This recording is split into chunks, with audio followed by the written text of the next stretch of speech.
was the youngest brother of my great aunt. So her father, my grandfather, was the youngest brother of my great aunt who lived on Division Avenue, Oh. who married Edward Black. Okay, so that's where the family tree Yeah, is. Oh, how interesting. She's very important. because they all grew up in Brooklyn and the Bronx. Yeah. Okay. If it wasn't for Her we would not grandfather be was here. a jeweler Yeah. in Manhattan. So, you've lived in Hasbrook Heights 88, 89 years. Yeah, I guess it would be about that if you, Okay. you know, I mean, I've moved a couple of times and stayed for a while someplace, but I Well, always you seem lived to end alone. back again. Yeah. Okay. When did you move into the house on Division? Or like, when did that As become a yours? person, Yeah, yes. as my owning or as. Well, I guess when did you purchase it, or when did you inherit it? Oh, or- my aunt? Was she in? My aunt's house. Okay. Yeah, and she didn't purchase this. Should I tell them the story of how she got here? Yeah. It's kind of interesting. I have a very interesting family. They're a little queer, but that's all right. My grandfather and my grandmother, and until my mother died, that's who lived. I lived with, well, I lived with my mother, but there was the whole family, and they all lived here. Well, they, Because, I don't want to make it too long. well, but tell it's them kind of about Aunt interesting. Emmy. Tell them about Aunt That's what I Emmy. wanted to tell about Aunt Emma. My Aunt Emma was the young lady in the family, and I had a grandmother that was, well, she was not my favorite, but she was the, that's why you don't do it at all. So, anyway, she let my aunt, this Aunt Emma, who was the original coming out here, of course, she let her go to school until she finished the last grades that they let in those days, which was probably near the end of the lower school here too, but because you don't need any more. My grandmother was a bitch. I shouldn't say that, but she got. So she said to my state, they had a very nice doctor in New York City, and he felt sorry for my aunt because here she was, young woman, and had nothing to do, but she's. My aunt was, I can say it still, she was wonderful. She was an unusual person. And he asked her to come and work for him. So, when those dippy Englishmen came here, the one Englishman got sick. You probably know this story. His I wife don't got think so. sick. Uncle Edward's wife got sick. She came out here to take care of his wife, not Uncle Edward. His wife Elsa, or Eliza. No, that was not the deal. Yes, yes. Honey, it was always spoken to me that the two British guys were here. They didn't live together, no. Or, No. well, maybe they didn't live together. but Uncle Edward at bought least the one house of them out did. here with his wife, and she got sick, and my Aunt Emma, after being trained by this doctor in New York, she's correct about that, he was looking for a nurse, a Right. home nurse for his wife. So she came out here to help him with that. And she eventually got more sick and passed away, and then they got married. That's the story. Who told you And they got that married story? in Now, they never told me that. They It got was not married the in thing they told me. 1916. Well, I know, Yeah, I yes, it believe was you the if you story, know. and that, and I know from reading the obituaries what the timeline was. Oh. Well, I'm sorry, excuse me. Because, I said, this is a long time, years, this has changed for me. well, I you was weren't always told even the- alive when this happened. I was told the other, well, this is what they told me when I would ask, and I always asked about things. So anyway, So that's how my great aunt wound up being out here. And then when her mom passed away, I came and lived there. you know, it wasn't in the 20s, single men didn't really bring up little kids. Right. And we had a big So- family, Mhm. and they were all here by then. My grandfather, my grandmother, who I couldn't have done without. And they did all come and they all lived in the house. And That is then- correct, And yes, then on the Division Avenue. lady that we're talking about, who, Aunt Emmy. Aunt Emmy. And so that's how I got here in the first place, because who was gonna take care of me? Right? And what was the name of your aunt's husband? Oh, you want to Either Edward Black. Edward Black. Okay. Edward, yeah, Edward, two black guys, but that was the one. Who was, you know, Yeah. one of the first investors in the town. But then in time, he died too. He died in 1919. Where did you know these numbers? You never tell me these I have things, and I. Pretty good number of retention. And that left my aunt there with most of the family, and we had a big family. I mean, big. In those days, they had big ones. And Well, because it's such a big house, she would let everybody live there, pretty much. well, So, my grandfather, how they got over here, he had a very good selling of things over on the other side of the world there. in Germany. In Germany. Or here, in the northern port there. And he decided, he made a lot of pretty good money. He was selling these, it was some kind of thing you wore, women. He was a wore. jeweler. Jeweler, yeah, that type of thing. I don't know exactly, never could find out exactly what it looked like. And he decided he could make more money here in the United States. So he and the wife traveled over here and settled over in New York City and out of the babes, and they raised their kids there. And they had 6 kids. You know, in those days, boy. They that had was 5. sure. They had 5. Remember, it was Aunt Emmy, it was Emma, who you're named after, and Uncle George, who served in both World War I and World War II, Wow. and he passed away in 1963 at the age of 66. He enlisted when he was 18. It was a big family. Mhm. He was in the Navy. And then there was Uncle Herbert, who was very nice. He moved to Chicago. He was the sort of the rogue of the family. Okay. I don't know what she's saying. And then there was She wasn't Aunt even- Peggy, Thelma, Aunt Peggy, and she got married, and those are the cousins we keep in contact It was with. a very large Um, family. In nice. those days, they And had then big there was- families. Theodore, Right. Ted, my grandfather, her father, Okay. and he was named after President Roosevelt, because he was born in 1905, and everybody named their kids after Theodore Roosevelt, right? Now, what's the official address of the house? 258 Division 258. Avenue. yeah. Okay. That's, Um, that house has always been there. Yeah, it was built in 1988, 1888, sorry. Okay.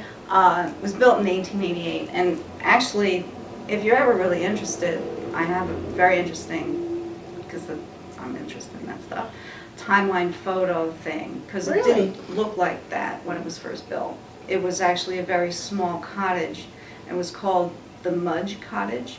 So Mr. Mudge Mudge, Mhm. was the first owner. I don't know a lot about him, but the story always was, and actually this, you had a question about this, I'm just remembering this now. The story always was that he moved out here when the town was, that was 1880, town was just developing with, you've seen all those real estate blurbs with the bluestone sidewalks and the Right. parcels and all that stuff. So I guess he built this house and he lived there with his wife and his daughter, and supposedly the daughter lived in the attic, but the attic is finished off. Right. It's insulated and it's a really great house. And supposedly she died up there. Oh my God. That was how the story that I grew up with. Right. Whether it's true or not, I don't know. But that prompted him, the Mr. and Mrs. Mudge couldn't live there anymore because their daughter had passed away there. So that's why they sold it. And my uncle came out here in 1894 and rented it at first. And then I think officially purchased it in the late 90s. I don't think, it could have been 1900, Okay. something like that. Lived there for about 4 or 5 years and then purchased it. And then decided to enlarge it to what it is now. And the enlarging part of it went from about 1900 to 1905, Okay. about. Wow. It was he just kept kind of adding on to it. So, even the entrance to the house was totally different. There was an entrance on the driveway side, the tree wasn't there. It was changed a number of times. It was changed a number of times. And then, when my aunt inherited it, she changed it Yeah. internally several times to accommodate all the different relatives that would come. Wow. Because the kitchen used to be 2 rooms. It's a pretty big kitchen. Because, who was it that lived in the kitchen? Aunt Peggy, Aunt Peggy, my Thelma, big fan. her sister. And her husband actually lived in the kitchen for a while. And that's when you and Aunt Emmy mostly lived upstairs, right? Because my old bedroom was a kitchen. So she had I don't sort of 2 remember that, kitchens. but we Wow. passed around. And why don't you tell them, do you remember what you used to do during the war? When the house was really cold? You only lived really in the dining room because that's where the fireplace Yeah, was? we did. Yeah. Because the only place you could stay warm. And they burned coal. Wow. Interesting things. We still that have, there's a room where they used to deliver the coal in the basement, and there's still huge chunks of coal. I wouldn't be surprised to see there were other people in the town that had trouble too, because people in this town, a lot of them are old timers. Right. Right. Yeah. I was saying that my mother had to die on me, but I was gonna, in a way, when I think back, if that hadn't happened, I would never have ended up here and known the people I knew and grew up in a town like this. And I'm very happy that I grew up in a town like this. It was an unusual thing, I think, for a child. And How so? when, How so? it just seemed to me, from what I learned from other people later, that I got in a very good school system, for one thing. But even before I was going to school, there wasn't a lot of stuff in the way. I mean, they let me out on Division Avenue by myself, riding around the thing in the street. But who the heck comes up the street?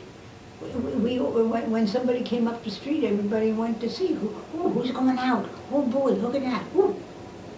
You know, it was entirely different. Nothing like it is now, nothing. Remember you told me how many, everybody had fruit trees and gardens? Oh, yeah. I don't think they believe me. No, I believe you. The eating business was very important too, Okay. amongst us all. But there was, most people had trees that were some kind of thing you could eat, definitely. We had, what did we have? We had, You said we had a peach tree. Pete, I was gonna say it was a tree like that. And didn't you say there was- Emmy Bunce had a peach tree too. And there was a, And they- that cherry tree over by Euclid School. Oh, God, yeah. When you went, well, it was nice, the kids loved it. Right? Sure, because here I only had to walk 2 blocks, and there was the school, so we walked to school.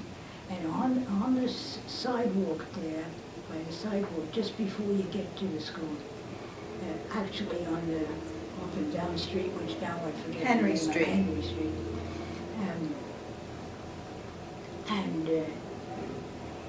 I never saw so many trees that had, that's the thing I always forget too, because I Fruit. don't use it. The little things that you. Cherry. Cherry trees, my God, cherry trees. We had cherry tree, somebody else had a cherry tree. Well, on the corner going to Euclid School Right. was this cherry tree, which of course the kids all stopped and got a cherry for. I mean, this was really good. We should have that today, more kids would come to school. Maybe. We have to- Maybe if candy was hanging from the tree. I mean, you have to admit it was, the kids loved it, so that's what we do. But it was, yes, it was very more rural. Mhm. And used Of to, course it is, didn't yeah. the school used to take you every year over to Wissy's farm? Well, I think they know that, I think you don't know that? No, Everybody in town knows that one. no. We're too young, Mom. Yeah, I'm too old. Well, please tell us. Yes. Tell us. No. Yes, the farm was over the hill, Okay. up this, On Passaic. Passaic, yeah, but up to the top, and there was the thing. And every year, the new kids coming in would get hauled out. We're gonna go see the animals. Well, we went to see the animals. You could touch the chickens and all the animals running around. I can see myself doing it now. I thought it was wonderful. And they were very nice, and they gave us all something to take home to eat, you know. Nice. Thing that they grew there. And yeah, it was nice people, and it's a big farm.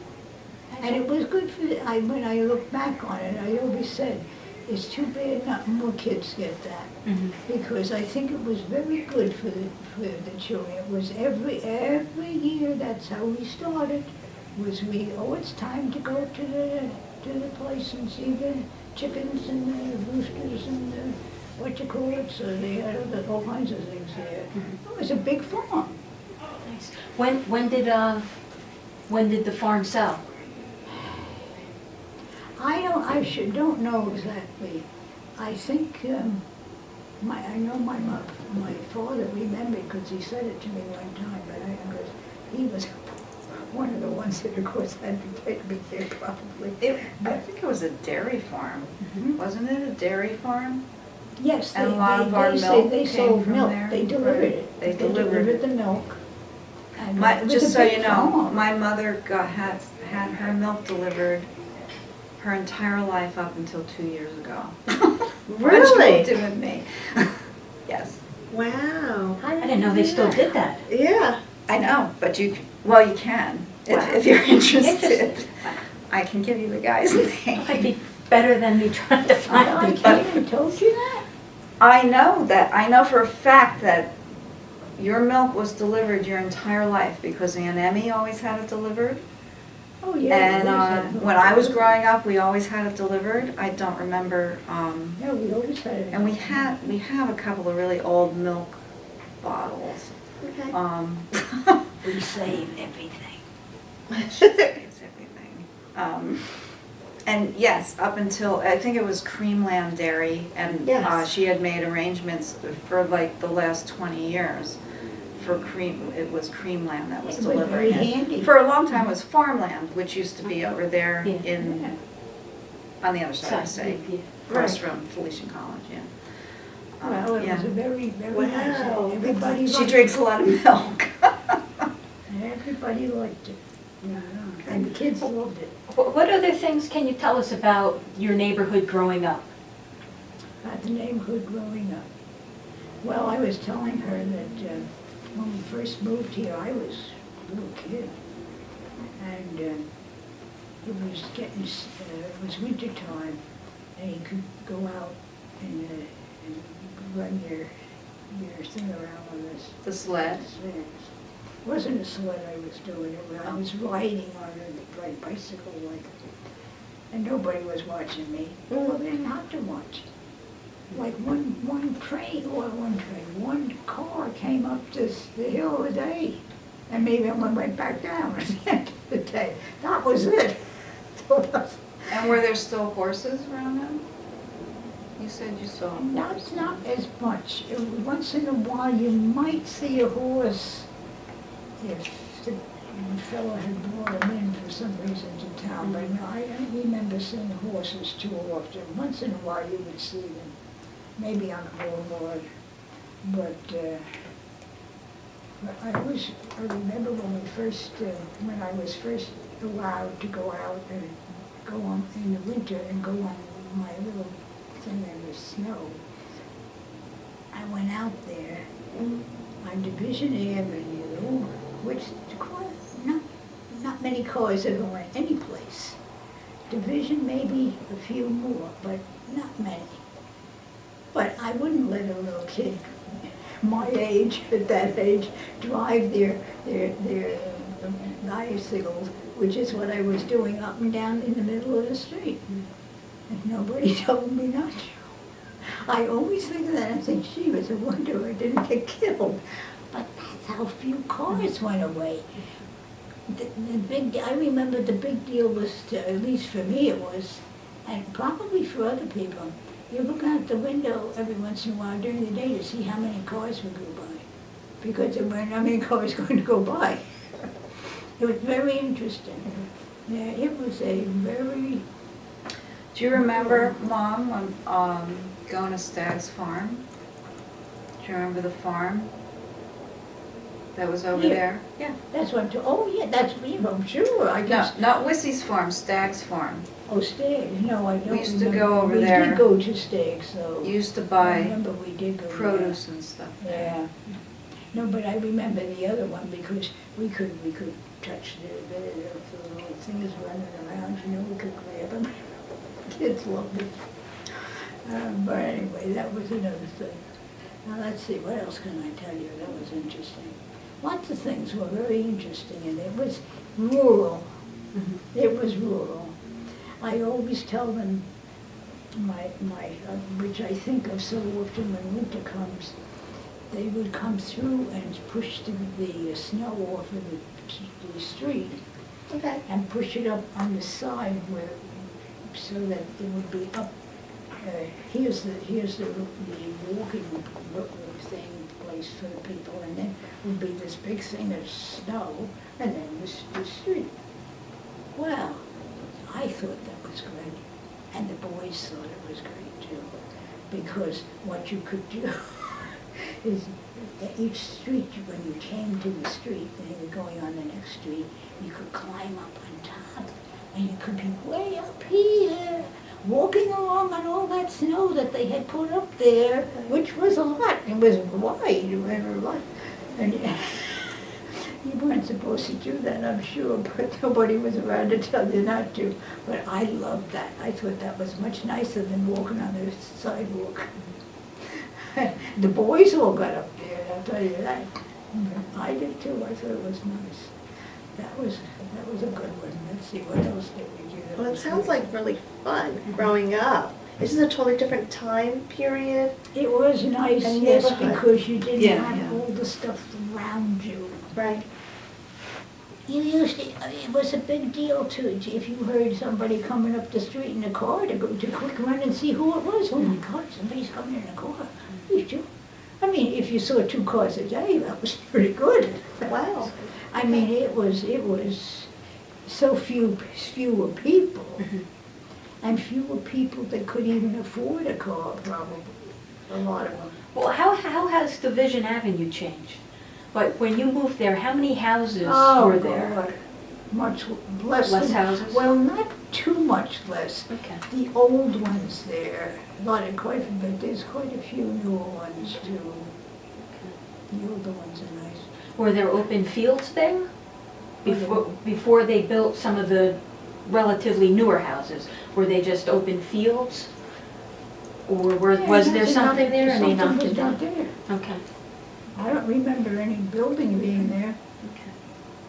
Well, for our property that's next to her house used to run all the way through onto Raymond. A lot of the lots were that Yeah, way. that's true. And that was only the Raymond side. She only sold the house, that part of it. That's where the garage was on the Raymond side in 1964. Okay. Probably because she couldn't pay the taxes. That was my and dearest friend. She was our very close to our family. Her name was Emma Bunce, and they came out here in the early 1900s. Our house was built in 1903. It was built by my great uncle Edward because he owned both properties, so he subdivided and built that house to sell. One sort of interesting thing, it was built in 1903, and it was slightly smaller when it was built, and he couldn't sell it. And somebody told him it was because it didn't have a back staircase. The house, everybody thinks that it's really big, but it really isn't that big. Certainly not compared to her house, but it's less than 2,000 square feet. It's about 1,800, 1,900. Okay. So he added this stupid little back staircase, which really went nowhere. But at the time, I guess people still maybe had servants, I don't know. And he added a back porch onto it. A back porch and a formal dining room, which it hadn't had either. And then the Bunces came out from Brooklyn in 1907 and bought the house. And they lived there. He had, was there 3 daughters? Emma Bunce, I think her 2 daughters? Was it? Maybe it was 3. I don't remember whether it was 2 or 3. Well, anyway, none of them ever married. And actually, very nice, don't get it. Cyrus Bunce, the father, he came out here because he was, a lot of people came out here because this was the country and it was a healthier place to They live. like that. And he passed away. I just saw something, I just found his obituary recently. He passed away in like 1910, really early on. So then it was just the daughters and the mother that lived there. And my great aunt had just come to Hasbrook Heights to take care of Edward's wife. And so they really bonded, Emma, the 2 Emmas. Okay. So they were very, very close throughout their lives. And then, Emma Bunce was my second mother. and the story always went that every time my aunt got something, like when they got a telephone, then Emmy Bunce got the telephone. When we switched from coal to oil, Emmy Bunce switched from coal to oil. Okay. You know, that kind of thing. And so she lived there till she passed away, and then there were no other relatives, and she left the house to my parents. So that's why we wound up with it. Okay. That's an interesting background there, yeah. I don't know. And just so you know, because we're talking a lot about my great aunt Emma, she passed away in 1973. So that's why I know a lot about this, because I was 13 when she passed away. So it's a large part of my childhood. Well, you yourself have seen the town change Yeah. over a long time, and the neighborhoods change. I know, Yes. for your mom to talk about the town being a rural place, I mean, you yourself growing up. Well, when she was talking about riding her bike, I mean, you've lived around here a long time too. I was just thinking this the other day, because I went up Forest Avenue to go someplace in Paramus. And I remember riding with my best friend, Jody Van Dam. Mm. We would ride our bikes to Van Swan Park. And I'm riding on this road and I'm thinking, I cannot believe I used to ride a bicycle on this road. You'd kill yourself if you tried to do that now, Right. the way things Oh, are. God, yeah. No I don't even way. want to drive there. And we, on our Schwinn's, Right. no Wow, helmets, so- just rode up there. It's all overbuilt now. Yeah, well, and Well, depending on what you like. the roads were never meant for this amount of traffic. I liked it better before it was overbuilt. So different time frame, different kinds of people. Yeah, I Just think, growing up. yeah, and I think, what people look for, their expectations of the quality of life, what they expect from their quality of life in the area and everything have totally changed. And most people And- knew everybody else. My mom and I talk about this a lot, and I actually remember when it started to happen. It started to happen in the early 80s, Okay. where people absolutely refused to let their kids walk to school. I mean, maybe by mid-80s it started to happen. Because I remember all the cars. All of a sudden, all these Oh, yeah, they cars used to would be bring them parked cars, on Burton Avenue waiting for them. And I'm like, what? We would have never even thought until you were a senior in high school and you had your driver's license to drive. My parents would never have driven us to school. And the town's only a mile by a mile. See, I was let walk because I was only 2 blocks? Yeah. About 2 blocks away, so I was allowed to walk. And maybe people who still, I do see parents walking their kids to Euclid School. Mm. So maybe if you're close enough, but I still see an awful lot of cars picking up. So you live closer to the Euclid side. Right. So it was, was that school always there? Yeah, that school, well, she went there. That was the good school. Right. Well, that always, I don't mean that. No. Because some people would say that. Mhm. There was always, at the time when I went to school, it was always, Euclid is better than the other one down there, but Mm. I'm sure it was not true.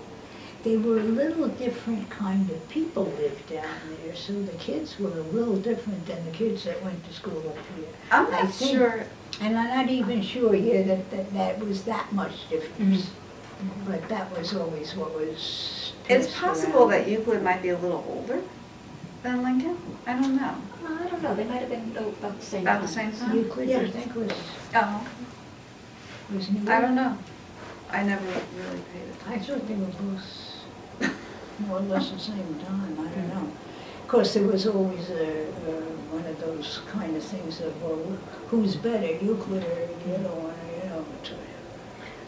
It has been known that there are, competition Oh, sure. between both And ed it schools, was. but the quality of education Yeah. has always remained, top notch. Well, Right, I will right. say this, as I can remember, I always thought there were nicer houses. Okay, nicer houses down this end than there were down the other end.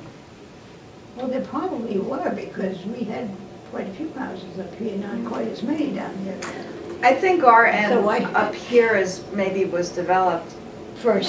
I think that's because what we're happened. a little Closer to the higher. train It's station, just too. the And it may have natural. been yeah. developed maybe by people with more money. I only say that because there were some nice big houses. And big houses showed up other places after a while, but of course, the ones that were there first were the. And didn't there used to be a trolley or something that ran down Franklin Avenue so people could get the train? Yes. Trolley, yes. So there was transportation, and it was a vehicle, transportation for people to get from one area. So, there's no more trolleys anymore in town. Right. That was a mistake they made, taking them away. Do you remember, Mom, you used to go to the movie theater on the Yeah. boulevard? Yeah. You know that building that It was you know good. what building It it was, is. we thought it was good. Yeah. It was great. I liked it all. What other stores did you shop at on the boulevard when you were, you know, Mainly, little girl? Gee, I used to get that name now. The one that sold the vegetables and the meats. Benny's Market. Benny's Market. Oh, good, Benny's Market.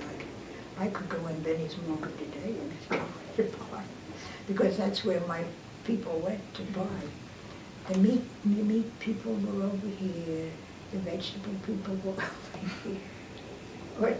Very important. And you, when they had the A&P, you used to go there? Oh, yeah. Because well, that was only a block I away. was growing up then. I And my wasn't growing brother up worked when I at was the food going to town. the other one. Yeah. So, in fact, I think we still have one of those stampers. Oh, wow. Nobody ever throws anything away. Collector's item. You think? Nope, don't throw it out. Yes, I would keep that. Mhm. I have lots of collector's items, I'll tell you. For a small town, in its location where it is, and the way it was built up, was very nice for kids. Very nice. You didn't have to worry too much about whether they got out in the street or not, because hardly any cars ever went through. Not many people had cars either. When did you start seeing that change? When more cars and people came? Oh, God. Is that post-war or? Well, probably I would say certainly by the time you got to high school, it was starting. Yeah, at least. Where we go, people were buying cars. I don't think people had money for cars before that. Well, there was the Depression and Yeah, everything. I think that's what happened. How did your family manage during the Depression? Well, they happened to be lucky, they had good jobs. I don't know. Okay. Well, Aunt Emmy took care of you. Yeah, Marcy, my aunt had money that helped. And she- But those were the times too, right, when you had to be careful of how you heated the house. She shut the house, large part of the house Oh, yeah, that down. was- yeah, I remember that. We had. You weren't sleeping upstairs. She had the whole upstairs shut down. Yeah, well, she was the lifesaver for everybody in the family, because she had the big house with all the things, places to put them. So that was, I don't know what the poor people did, they didn't have that, because must have been hard, I suspect. How was it in the town? Did the town help people, or do you remember anything from that time period? Not exactly. It seems to be some things they did seem to help some people. But I don't really know how they did that. Maybe the churches. The churches, yeah, churches were always pretty good. Did you always belong to the Methodist Church in Hasbrook Heights? No, you want the story on that? Mm-hmm. It's hysterical. My grandmother went to, what do you call that? other church? Episcopal. Episcopal, yeah, I can tell you. Is that why then you went to the Methodist Church? So she was all set. Here was this nice church down on the avenue down there, you know, which is still there, of course. And my mother had died by then. I didn't have a mother. And my father was looking for another wife. And this nice girl came and she went to that church. So, my grandmother was in heaven. You can take her to church every Sunday.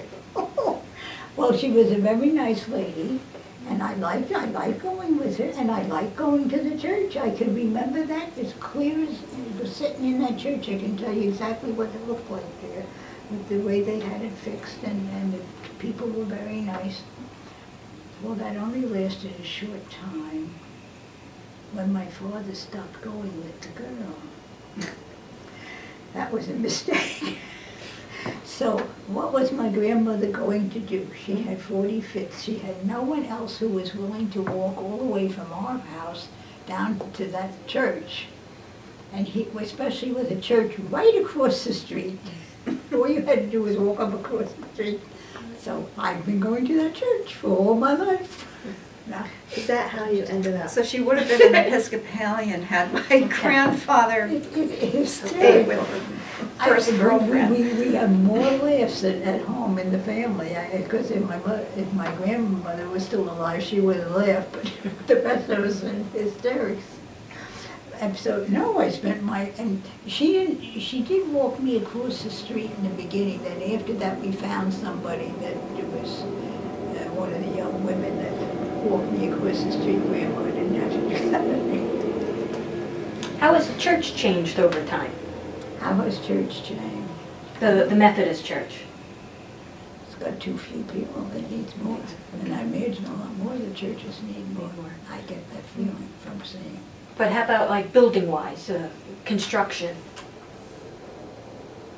Well, I think most of them have stayed about the same. A few have Well, she means the Methodist church, you Yeah. know. Oh, Our church across the street has Yeah. changed a lot over the years. well, Do you have pictures you know of that? those Okay. churches, I have tons of pictures. those churches got fewer people. Right. We have few people now. Seeing what a huge influx of people there is in this town, and I really can't say this truly, but I get the feeling, looking at who I see going around, they are not exactly too many of them maybe that fit into the churches that we have. They fit, and I'm not, and please don't get anything wrong with that. I have nothing wrong with this at all. When I was here, nobody went to the Catholic Church. Now they go to the Catholic Church, it's vice versa. And I said to myself when I came back one time from being away, well, it serves them right. See? That they were such smarty Alex, and they filled their places, and now they're losing them. And but it's true. It's exactly what happened. And because, Well, it's just a different demographic. It's just different people have moved into the yes, town. it's different people. Well, so many people too. I mean, there weren't many people in town when I was here. I mean, you knew most where people were. But that was, I always tell the story. They always laugh at me, but it's absolute truth. I wish I could find some of the old timers that did this. We kids were always fresh and doing stuff, and we felt very sorry for the Catholics. These few little group of kids.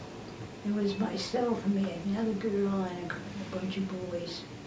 So when they had something going on at the Catholic church, especially for the kids, we'd go too, so that they'd have a lot of people, because you could, sometimes you could hear them talking about, gee, we're terrible, we don't have anybody.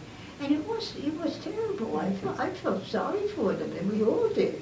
So we learned more things in the Catholic Church than we did in our own churches. But anyway, it worked out well. But I remember speaking with a gentleman who was coming, one in particular, two I don't remember talking to, but one in particular. I know whether he was one that would come in to run it, or was just happened to be looking over on it, but the poor man, and he liked to talk, so and I let them talk. That's my mistake, I let them talk. So when I told him, I said, well, don't worry. There was always a little bunch of non-Catholic kids that came to these things, special things they had for children. It was hysterical. It was now, but it was great at that time. At least they got somebody there. And I think, but those poor men, when I think back on them, what they said to me, they didn't know what to do, because there just weren't that many people in town, which is a shame. And when you've got, I don't even count them up, but there are a heck of a lot of churches and this town Mhm. There are. that aren't Catholic. Mhm. Well, Right. it's I mean, 1.5 I used to miles. feel so sorry for them. Right, and there's Because like 5 or they 6 would churches. get nobody yeah. coming. Right. I don't have to worry anymore. Well, I just want to make a note. So the people that came into Hasbrook Heights, would you say they're more from what? From New York City coming in? I would say at the turn of the century, they were from the Bronx and Brooklyn. Okay, And then as time went along, Jersey City. okay. It's just trends, people Yes. moving from the city into, you know, Yeah. rural areas. Right. For Because it was employment. rural. Yes. It was rural, but organized rural, right? Right. Because, yeah, you could have your own little piece of land with your little house on it, and there was a downtown. There was always some kind of a downtown, Mhm. even back then. Which Right. was fortunate, yeah. So, yeah, I know from my great uncle, it was a retirement place. Okay. So, Everyone, it sounds like everyone knew one another. Like there wasn't, like you knew who was around. Right. You knew them by first name. You knew where they lived. The school, visiting school, like everyone knew one another. Right. Most So people knew who lived on their block. I think now, yeah, most people knew who lived on their block. And I can't even say that now. wow. Although I think we know most people. Mhm. But there's been a couple of changeovers, and if you don't have kids in the school system, I think that's the only way you would know each other, Right. is through the school system. Or your church. Mhm. Right. And when you don't go to church. But if you don't go to church, or you don't go to the same church, Mhm. yeah, it's not, I also think, I don't know what the demographic is, but I feel like there are fewer kids. You would know, because you teach in high school. There's a lot of kids. What's the population of just 9 through 12? About. 9 through 12, like 600 something, maybe a little bit more. Really? Yeah. The Oh. last graduating class had about 160 in it. And that's Okay. huge But for. When I graduated, there were 170. Yeah. Because I just came across my yearbook. Well, from the time I've been there, Yeah. that's huge, the 160. Okay. So, So it's been increasing, It's but it's still a increased, little it's less than increased. like the late 70s. Probably. Yeah. Probably. So I don't know. I mean, I do think that's part of it, is people just have fewer kids. Right. When I grew up, most people had, well, anywhere between 3 and 10. I mean, the Bakers had 10 kids. So that's a lot of kids. Right. And everybody had at least 3. Mhm. 3 that's like, post-war, the magic number. I can imagine that there were much fewer than that, Okay. because I couldn't find kids to play with. Okay. Yeah, your graduating class, we could count them, but, and also because of the war. Mhm. You always talk about how your graduating class only had 20 or 30 people in it. Yeah, there's not many people, or many kids. And that was 1943. 1943. Wow. Okay.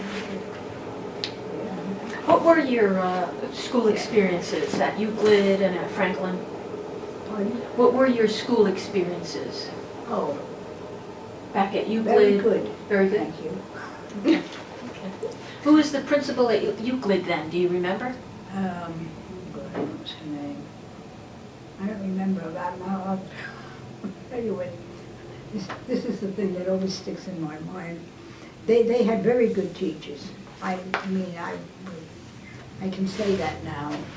Maybe when I was a kid, I don't know. I would still say I liked, but I liked school, and they liked me because I was a good one to have, So that was worked out, and I'm glad I had my schooling here. I'm not kidding. Do you want to tell them about all your accompanying? I learned to play piano very young in life because my mother played. I don't know whether I got it from her, or I don't know how, because here she dies and I'm only a little kid yet, you know. But my aunt gave me lessons and things too, you know. Did you take lessons from that woman that lived over by Euclid School? Yes, I think I did. Well, yes, I did, but that I think I was took later. lessons I from was her, older too. and then, yeah, from others in town too, I think I took. But I was pretty good at this now, whether I, probably from watching my mother play, I wouldn't be surprised it got in my head, but this is the way you do this. So anyway, when I went to Euclid there, they needed somebody to play the piano for the kids to sing. That's all right, Emma can do it. Oh. And that, Oh, you I did that the tried. whole way through school, all the way through high I'm school? telling you, I did more Wow. than play. Yeah, she was Yeah. the staff accompanist. It was okay, well, in church too, I got stuck on it. I've been doing it up until just recently, forever again. So, But that's She because that's what happened. she was the organist for the United Methodist Church Okay. in East Rutherford, Christ Church, Yeah, up until 2 years ago. yeah, well, I ran So she the singers too. I did was a one church of the organist and singers. choir director for 68 years. Yeah. Wow. Bless you. And she also, of course, did a lot across the street at the Hasbrook Heights Methodist Church, because that's where she belonged. Right. I'd like to go home and do something now. Well, we're getting the piano fixed. What they're So you doing is too loud. Young people don't want blah stuff. They want something going there, you know? You can't do that. But anyway, no, I really had terrific, I'm very thankful that God gave me the opportunity to do the things I did with the piano business, because that really took me. I went out on the outside then and worked, and I always got Do you remember paid for working it. on the boat, on the ferry? You were in college when you did that. Yeah. What college did you attend? A couple of them. My aunt, that I got all this stuff from, because she was the one that got the house in the first place.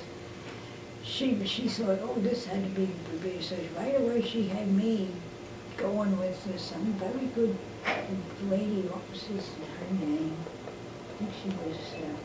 Your friend Jane, wasn't it? You're talking about Southern Seminary? No, it was before that. Well, anyway, the woman was very good. She was an older woman. And I learned to play the piano first, and then, of course, from that you could go to the organ, too. Right. But that I did then later. So where'd you wind up going to college? You remember, you still get all the little things in the mail. Those little things in the mail. Over in New York? In New York, I went to, I forget what they call it now, so long ago. Barnard. Barnard. I went to Barnard. And, Which was and you very commuted good. to At Barnard. that time, they were very good. I think they still are. Yeah, they still are. Well known. Well, my aunt had the money, Mm-hmm. and she looked it up, and, oh, this is where you're going, so. And besides, it's convenient to go from here to New York. Right. You took the bus, right? I think that's what I did, yes. You took the bus over the George Washington Bridge, I think. Yeah. They used to have a bus. Wow, how many women in your high school graduating class went to college? I don't know, but I don't think it's as many as go today. Yeah. I don't Your know. good friend went to University of Syracuse University. Yeah, who was Your it? maid of honor, Yes, she did. Jane Mitchell. Yeah, well, she did. Well, it was a matter of whether you had money. Mm-hmm. I think that was it. When I look back, Right. I mean, there were a lot, not as many people in town, of course, been a lot of people in town that weren't overburdened with money. Mhm. I don't know whether they are now, but it seems to me they're doing pretty well. So, I think it's a different thing. You can, you can do it then. But, no, but, no, I was very fortunate because it did good for me. And I worked at that kind of stuff a long time and earned some decent money at it, so it was good. What was Franklin's school like? The one in the middle, Mm-hmm. well, that was where the ones coming from the other schools came, And you graduated from there? yeah. Okay. Well, here we are, we're at the head now, so we can do this. I don't know, it was all right. I think they my own opinion, now somebody might not agree with me, I think they hired very good teachers. As I look back on the situation, I think they hired very good teachers. They didn't just say, well, we'll take this one, that one. They looked them over and brought them in. I think the kids that went to school here were lucky, and they got a good go in there. If they were willing to do the work, they could have done very well. Excellent. Did you have a favorite subject in school? I was just nuts to be at school. Oh, do we have what do I like? Well, I like to write letters and word and things. I used to write things. Used to do that. You were the editor of the yearbook. Oh, yeah, I was the editor of the yearbook. Oh, God. Anything else? Didn't you like Spanish? Yeah, that was something different. Oh, I was one of those kind of kids, I just wanted to do everything. Oh, I was in heaven. Almost I was doing something like that. I have been, I say to myself every other day, I'm very fortunate. I had an aunt, and I had another person too, I forget who in the family, that had money, and I went to very good schools, and I had very good, it makes a difference, and I was fortunate. Well, after you graduated college, did you come back to Hasbrook Heights? I don't know what I did right after that. You got married Did I? in 1948. That soon? I did? Yeah. I'm glad she remembers. She probably disapproves. And they lived for 1 year out in Long Island because my dad had a job out there. Okay. But then Oh. you came back and my dad worked for Bendix.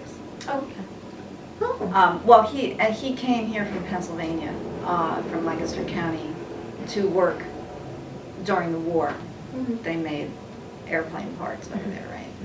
And so that's what he did during the war. Yeah, well, that was, And the two of you met through a mutual friend from the Methodist Church.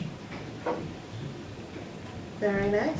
See, and they wanted to send me to That Episcopal church Right. would have thing I went to completely that changed Methodist your church. life. There you go. Would? Yeah. Yeah. Do you, if I still go to that. do you want me to Methodist tell church. you some of But I think her they need a organizations little and stuff? Yeah. That- I'll ask. Then you could, Degree.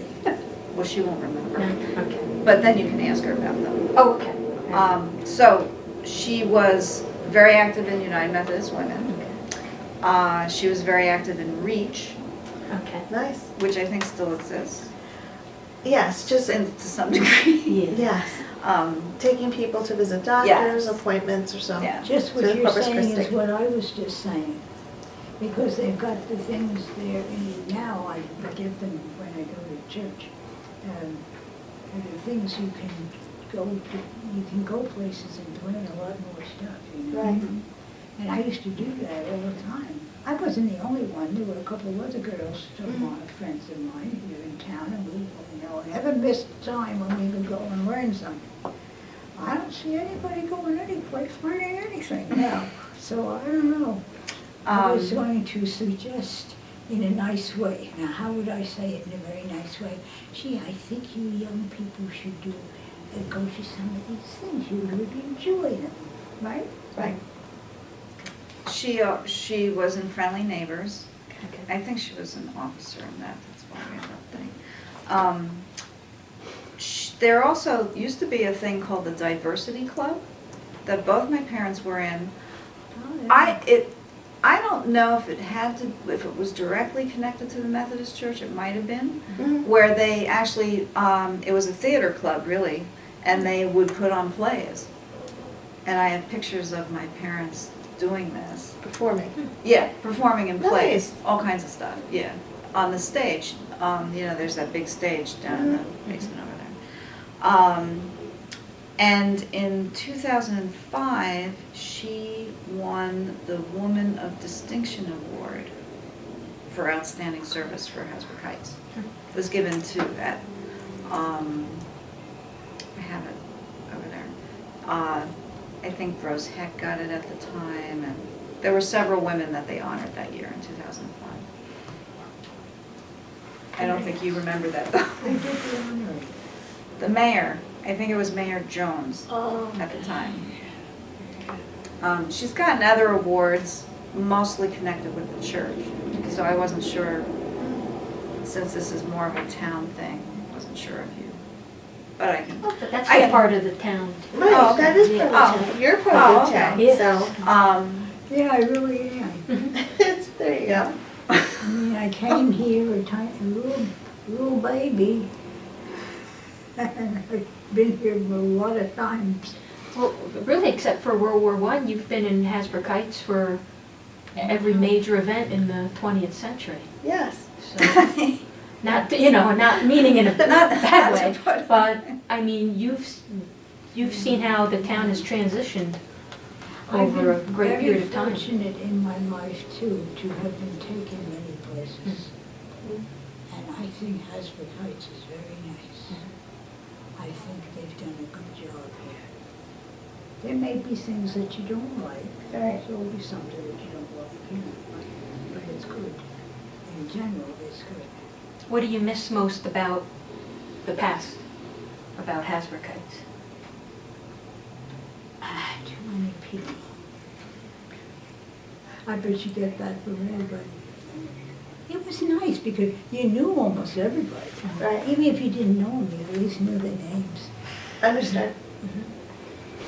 Is there anybody that stands out from Hasbrook Heights that might have been a unique character or maybe did something special? Special Carol. I went to church, so I probably thought the minister was great, but I can't remember who the minister was then. Do you remember we talked about who used to deliver the paper to Aunt Emmy when you were a little kid? Oh, yeah. Who was that? Arthur Godfrey. Oh, That was my yeah. aunt's Oh, newspaper. God, that's a long Boy. time ago. Oh, my. And how was he? A nice kid. Do you think he was cute? He's probably her age. Around, maybe I don't think I was older. allowed up to those Oh, kind of okay. things then.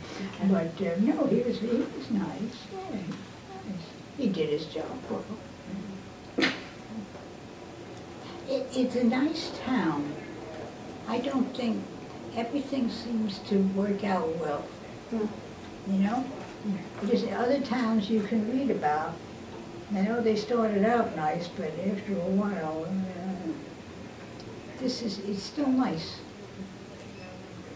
They do. You guys are doing a good job.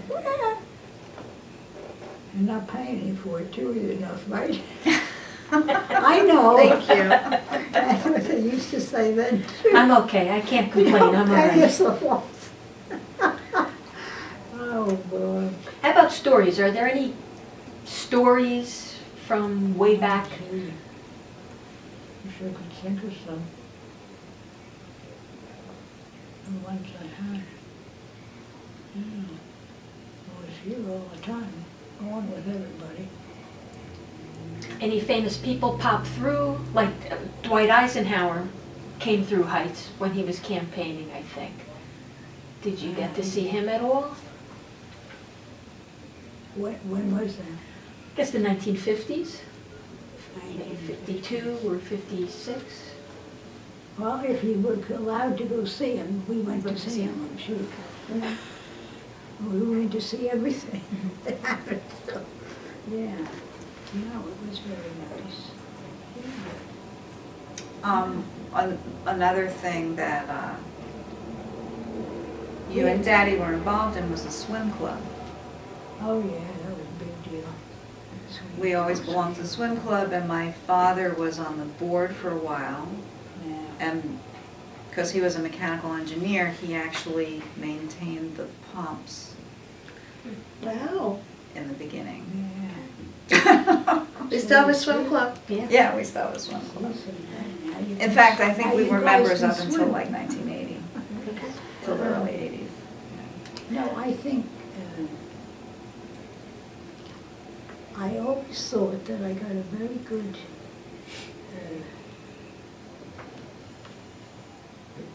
how should I put this nicely? No, I got a very good, going to school thing. It was done well. If you meet other people and they tell you what they went to and what they did, Mhm. I think having go through school here was very good. Much better than a lot of other places. That's from now. I met some guy just recently, he's from that way over there. You know where I mean. He was talking about school and what he did, and I said, oh my God, I'm glad I didn't grow up there. No, it was a very good town for children and for schooling. Mhm. Schooling was handled as well. I mean, I didn't think that then, of course, Right. but I liked it. I always liked my teachers. I always thought everything was done very nice. But when I'm looking back on it, I'm very glad that I grew up here and went to school there. Well, we're very glad. It turns out that, people that came from the Hasbrook Heights school system, people traveled, afterwards. Some have stayed in Hasbrook Heights, planted themselves and had families of their own. But also there are families that have moved out of Hasbrook Heights, but they still recognize their roots. So it's been very heartfelt and meaningful. Even though the town has changed and grown and flourished and many leaps and bounds, but there's still history that people That's still right. hold on to, That's right. which is very classic. It's very classic. I know one thing in particular that ties back is Edward Black. The legacy of him Do you leaving remember? of the property, No kidding. the property, Do the you building. remember? And the library celebrating our 100th anniversary this year. That's right. So- Yeah. Many years later, you look at the legacy, someone giving a gift of that property. If he had known back then what 100 years later, or how this library has come to be, I think he would be utterly amazed I at think the he gift. would. Yeah. And that he started something, and people back then invested in the future. Right. That many years later, like here, we're sitting here interviewing both of you, and the stories, just Right. mentioning names, mentioning the school system, and think of how much the town has grown.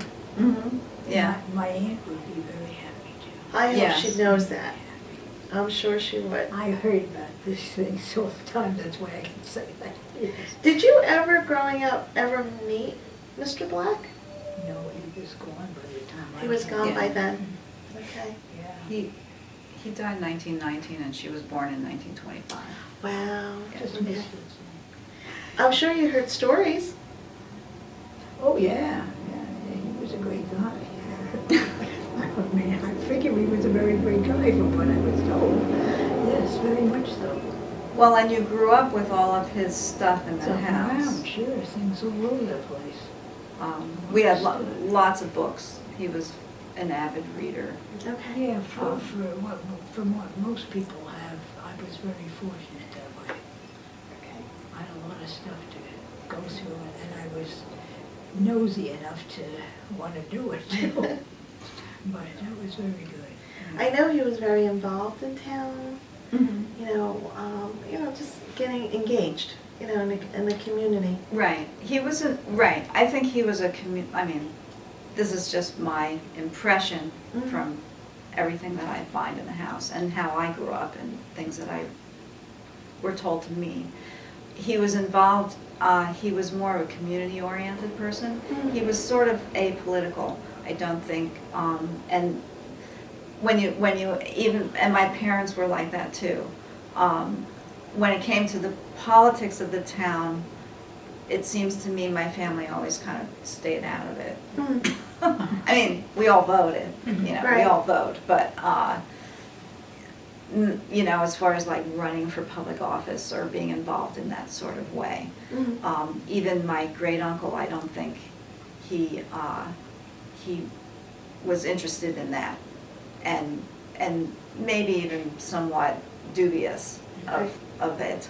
And I think that's why he set up the property, giving the town the property in the way that he did, because I think he was a visionary in that way, to think that land is worth something, and he is giving this land because he wants to give something to the community that is priceless, right? Education and the opportunity to it for free is priceless. So, but once you mix politics in with that, or, depending on who's in office and what the current climate is, Sure. it can be easily taken away, as many times those things are. So I think that's why he specifically set it up with his lawyer the way he did, where the property always needs to be used for educational purposes. I'd love to meet those two Englishmen that came. Oh, I really would.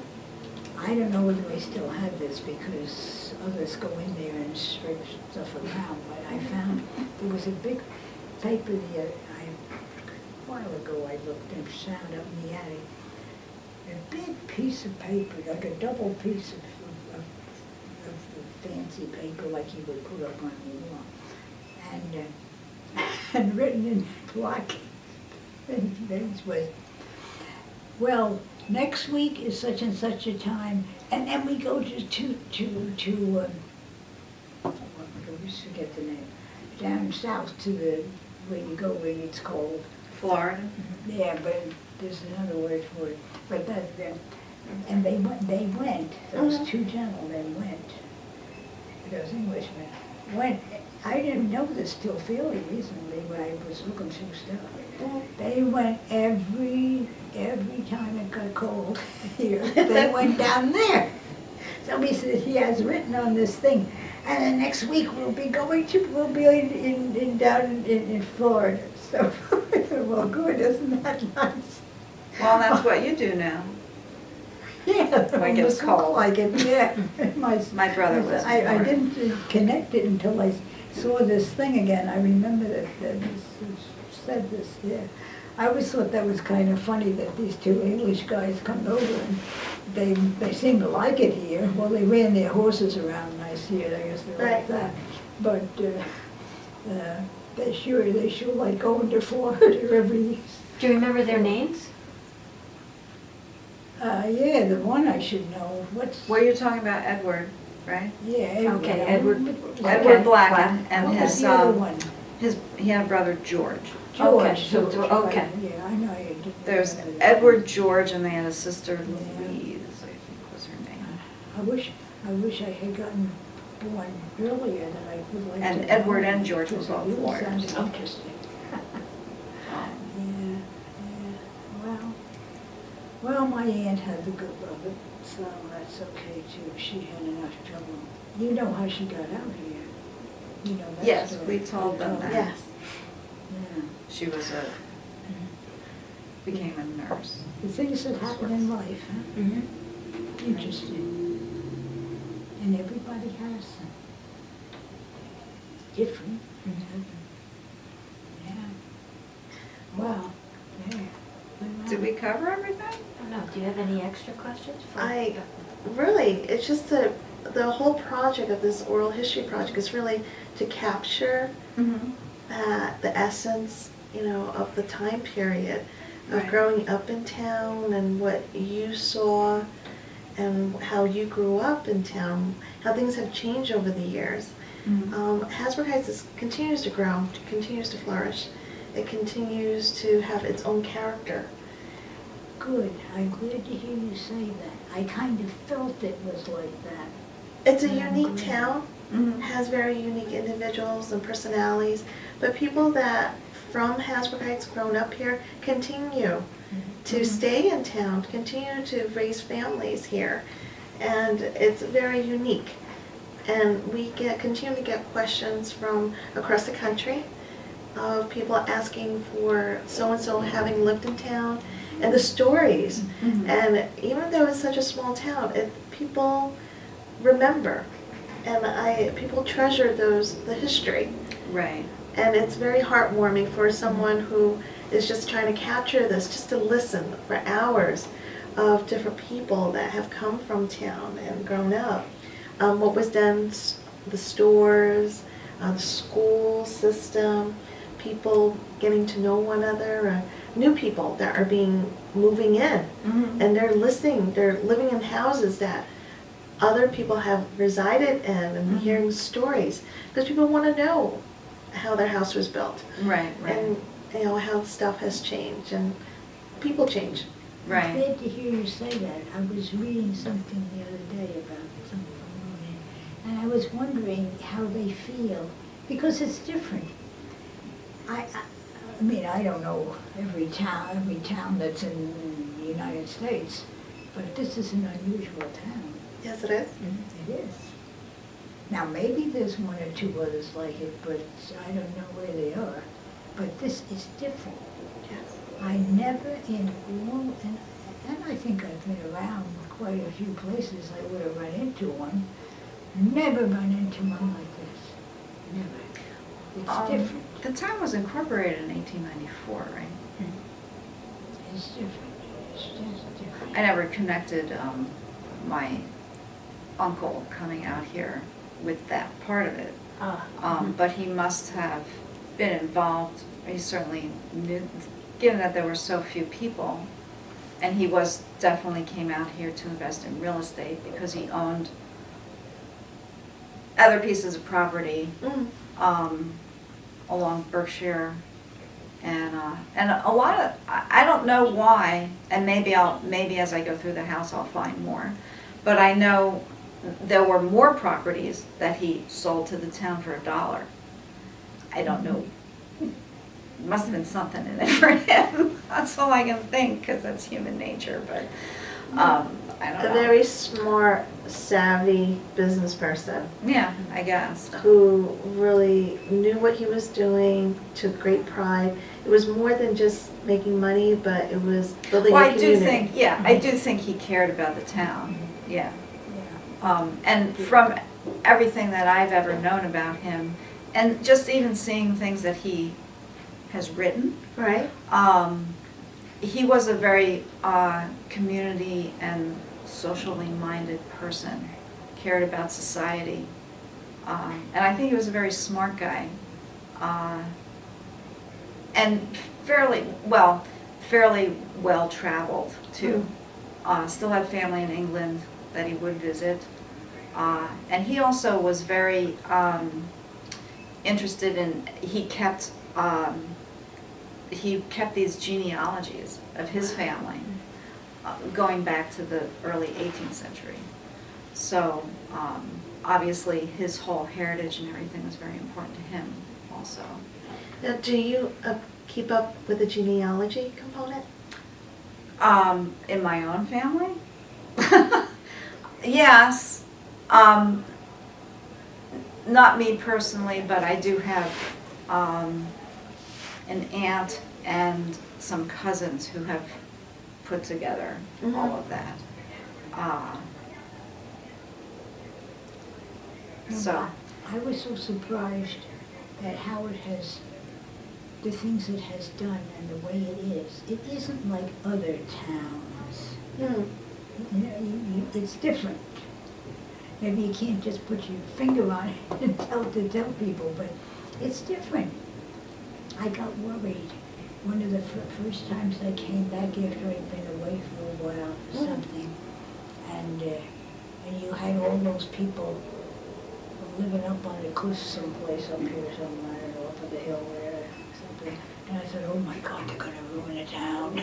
That was the first thing I thought. Do you mean the new development? Yeah. I really, well, then I watched after Which that. actually isn't in Hasbrook. You know, as you was, it's just like it was.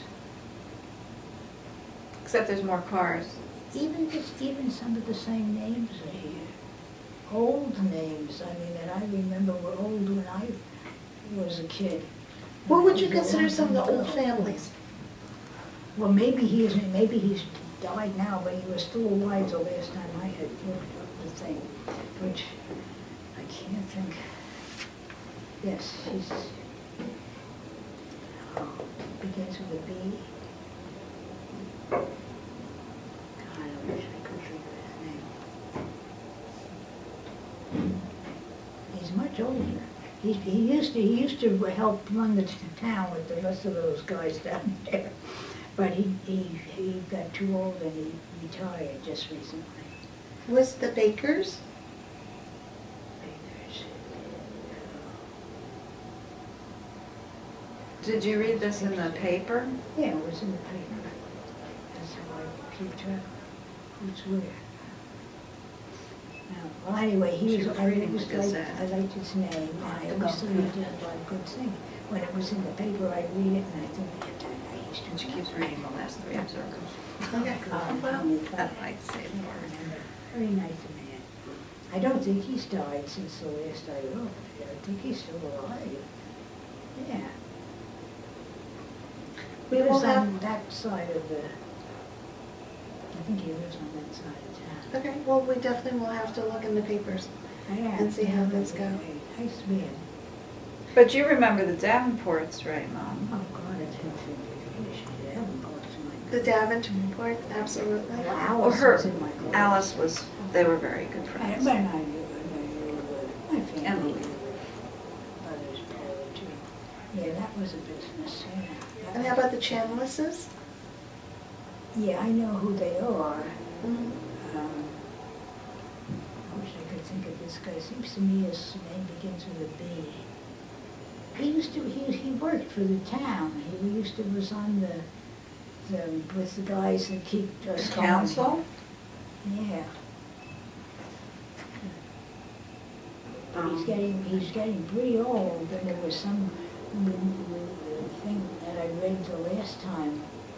I forget where I got that thing too.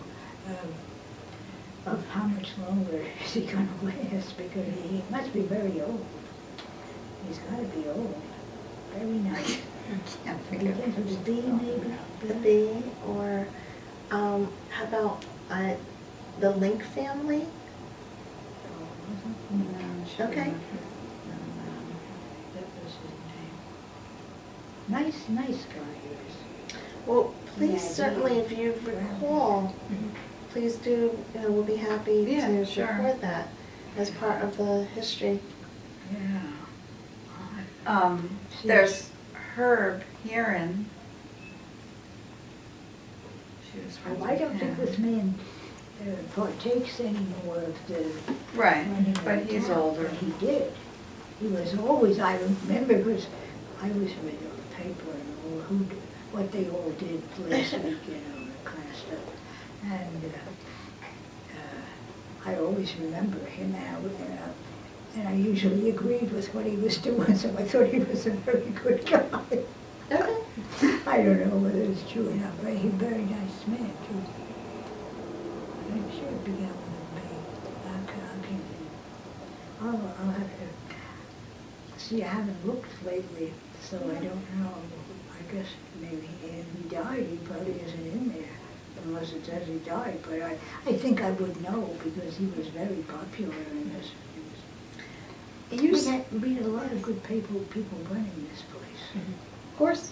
didn't we? I don't know about these new ones. Are they nice? Mhm. Well, I went in there once and I was not impressed. Go ahead. Well, but the town still continues to run and flourish. The everyone continues to, run the town, and they still are invested in this town.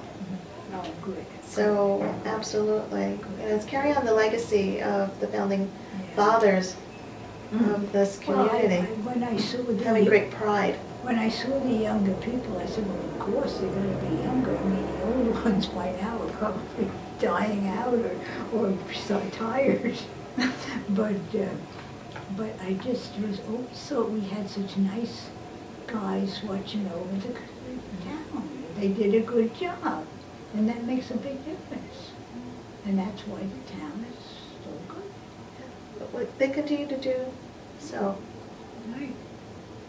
Yeah, I wish I could think of, I can't think of his name. I used to know it, but I thought it began with P, but I couldn't. He was, Well, he was we can look elderly. when we go home. Yeah. I'll watch that. Well, thank you so very much. I know it was a very long afternoon, but we took a lot of notes, and thank you for so much for sharing, because it really gives me great pride in continuing this project and sharing and trying to capture You can everything. have this if you want. So thank you. Well, it was certainly, I'm glad that my family landed here. Well, really, it was a great place for kids. It was wonderful. And I always remember that first winter, I'll never forget it. I went out on that, my little thing that I rode on in the snow on Division Avenue there. Mhm. And I could just go out there with nobody watching me. Because who was around? Right. And who came through, maybe two, the thing, something would come through twice a day maybe. And they were careful how they drove. Right. Otherwise you wouldn't be talking.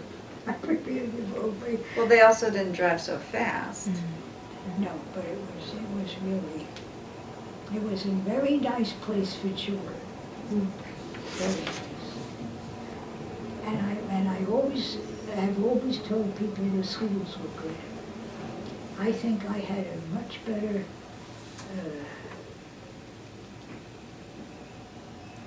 thing, filling out of, I mean, I was first, my aunt had not the money, and I went to fancy other places after for the older ones.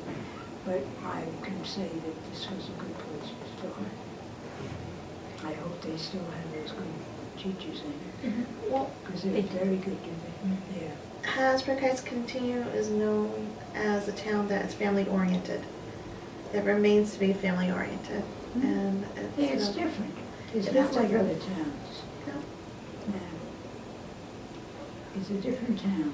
I'm glad I grew up in here, I'll tell you. I really do. Very nice. Very nice. When I see what goes on in some of the others. Okay. But thank you for spending the time. Sure. If we have any questions, I'm sure we'll be happy to reach out to Yeah. both of you. Oh, sure. I please hope do. this reminiscing really brought back really warm memories for you. Yeah, they are. They are. The kids in school and the teachers were good. How did they get so many good teachers? I wonder about that. As part of the selection process, they always Because got. those teachers are not cheap. Number one. And number two, we were a small place compared to other places, you know. And I didn't think like that even when I was young. I used to wonder how they paid for all these teachers. These I know, pictures, right? who are these pictures of? What others? I don't know. They're She here knows. in town? We're doing something in the thing there. Where was we taken, you know? They were in that book, yeah. You can have them, because I don't know who they are anyway. Okay. And this looks like the front of Franklin School. This is next to one of the schools too. and obviously this is some kind of a field, I don't know if this Yeah, would be I will down say this, the football field. too. Oh, I yeah, think and that's this was freshman probably school. one of They're the all, they all best have to do with the places school. to be for schooling.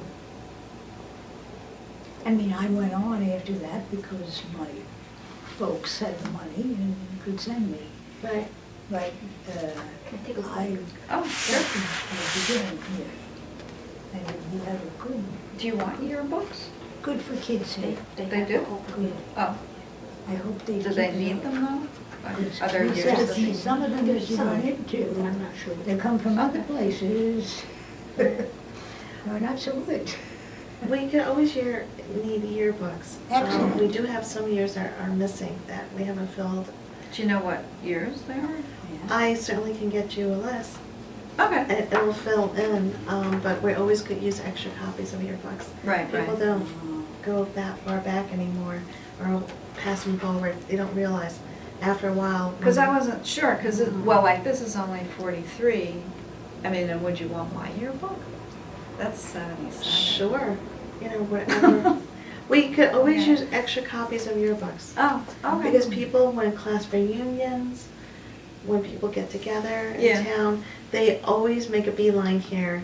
Or the To first get the book, history of. to get the Yeah. history of the class and pictures, or they would like to reproduce photos.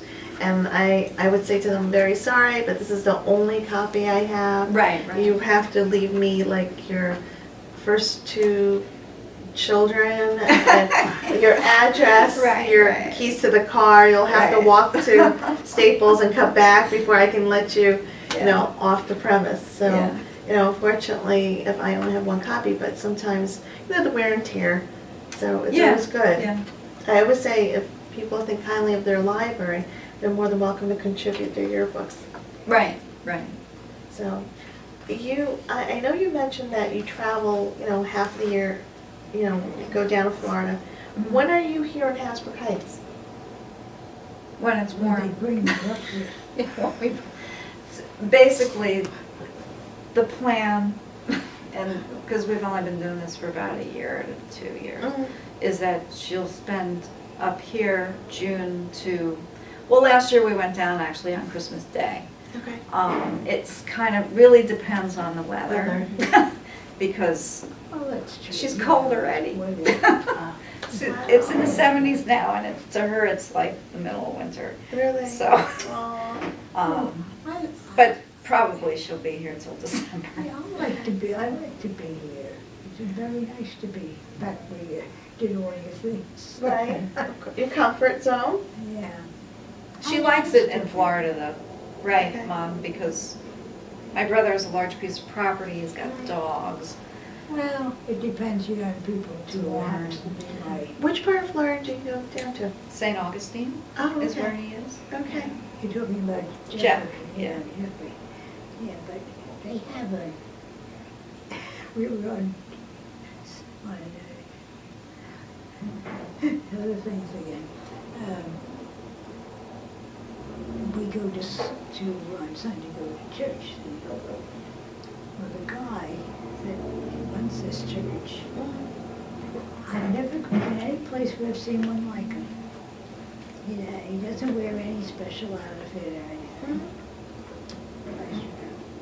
In fact, he doesn't. He usually wears just a nice shirt and nice pants, not even a jacket, usually. Well, it's hot down there. It's hot. I think that's the reason we say that. And he comes in, it's so off, you know, up here it's very, well, now the minister comes in, now church starts. Okay, now you do this, now you sing this, now you do something else. It's not like that at all. He comes in, well, somebody else usually comes in first. Yeah, the guy that does the music things, he comes first. And because the music people play any old place they play.